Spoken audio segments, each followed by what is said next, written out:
কেন বললাম আমি যে হাদি প্রধান বাধা? দেখেন, তারেক জি আসতেছে না, মার অসুখ, অমুক অসুখ, তমুক অসুখ, প্রচুর কথাবার্তা হইলো। কথাবার্তার পরে এক পর্যায়ে বিএনপি নেতারা বলেন যে ভারতও বাধা নয়, আমেরিকাও বাধা নয়, আবার সেনাপ্রধানও বাধা নয়, সেনাবাহিনীও বাধা নয়, তাহলে তারেকের বাধাটাকে?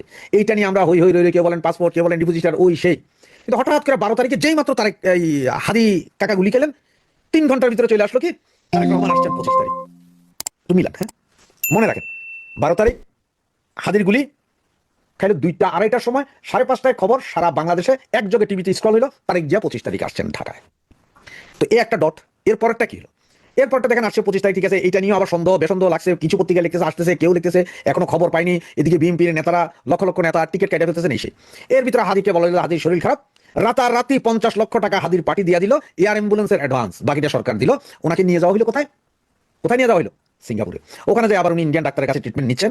এর ভিতরে কেউ জানে না গতকাল মানে গত পরশুদিন থেকে বলা হচ্ছে হাদি নাই, হাদি আর নাই, এটা একদম শিওর। কারণ অনেক ডাক্তাররাই বলছে, যারা ওনার ট্রিটমেন্ট করেছে ওনারা বলছে যে আসলে উনি যে মারা গেছে এটা বলতে পারবো না আপনাদের, কারণ হচ্ছে যেটা বলা উচিত না, তবে উনি ক্রিটিক্যাল কন্ডিশন, মানে ক্লিনিক্যালি ডেথ। এরই ভিতরে গত পরশুদিন আমাদের তারেক ভাইয়া উনি নিজেই ঘোষণা দিয়ে দিলেন যে আমি 25 তারিখ আসছি। তার মানে কি? 12 তারিখ গুলি খাওয়ার পরে সবাই বললো যে তারেক ভাইয়া আসছে। আর পরশুদিন যখন আমরা সবাই বলছিলাম যে হাদি কাকা মারা গেছে, তখন আবার তারেক ভাইয়া নিজ মুখে বললেন যে আমি কোথায় আসছি? বাংলাদেশে আসছি 25 তারিখ আমার কন্যাকে নিয়ে। তাহলে এখন মিলান, আমেরিকা বিরোধী ছিল না, ইন্ডিয়াও বাধা দেয় নাই, সেনাবাহিনীও বাধা দেয়নি, তাহলে বাধাটা কে? বাধাটা হাদি, ঠিক না? আপনার কি মনে হয়? কারণ হাদি গুলি খাওয়ার পরে কইছে যে আমি আমু। হাদি এখন মরে যাওয়ার কথা শুনে কয় যে আমি তো ঢাকা আসতেই নামবো 25 তারিখ। তাহলে মিলে 2 2 4 মিলে, তার মানে হাদি বাধা। কারণ হাদি তো প্রচুর কথা কইছে, হাদি তো বেজ্জতি করতে কাউরে ছাড়ে নাই, নোংরা ভাষায় কথা কইতে তো ছাড়ে নাই। আবার অনেকে বলেন যে ওই আব্দুল তুষারও জড়িত, কারণ আব্দুল তুষার বলছিল একটা হাঁটুর বয়সে পোলা তুই কিসের কথা কস। আবার অনেকে কয় যে আমতারেকও জড়িত, তার মতে আসলে কেউ জড়িত না। এটা আসলে হয়েছে যে ওই যে তারেক জিয়া আসতে পারছে না হাদির কারণে, তো হাদি মরে গেলে তারেক জিয়ার লাইন ক্লিয়ার, তারেক জিয়া আসতেছে দেশে। 300 ফিটে এখন ওনার অভ্যর্থনা হবে, আরো কোথায় কোথায় অভ্যর্থনা হবে শুনতেছি, ঢাকায় লাখো লোকের সমাবেশ হবে। তবে সেদিন একটু সবাই সাবধান, পাবলিক জনগণ সবাই সাবধান। কারণ হচ্ছে যে এটাতে যে বিএনপি আর জামাতের যে খেলা, মৌলবাদীদের যে খেলা, সেই খেলায় আবার এই মিটিং এর ভিতরে না জানি কি হয়, না জানি আরেকটা 21 আগস্ট এরা নিজেরাই ঘটায়। কারণ এই দলের তো কোনো চরিত্র নেই।